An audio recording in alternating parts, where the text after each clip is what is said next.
Assalamu alaikum everyone. Welcome back to another new lesson Uncover English with Shamim. How are you all? Hope you all are doing really fantastic by the infinitive grace of Almighty Allah. In this lesson, I'm just gonna share you three important structures that will really help you to improve your spoken English. So let's get the ball rolling. Number one, আমি যদি তুমি হতাম. If I were you.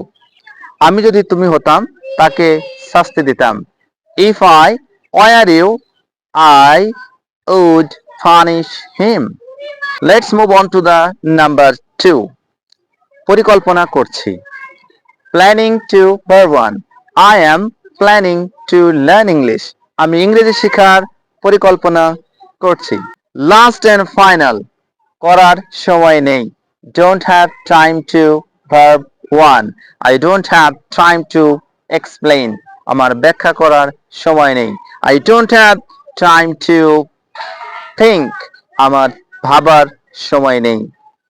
That's all for today and see some other lesson inshallah. Assalamu alaikum wa rahmatullahi wa barakatuh.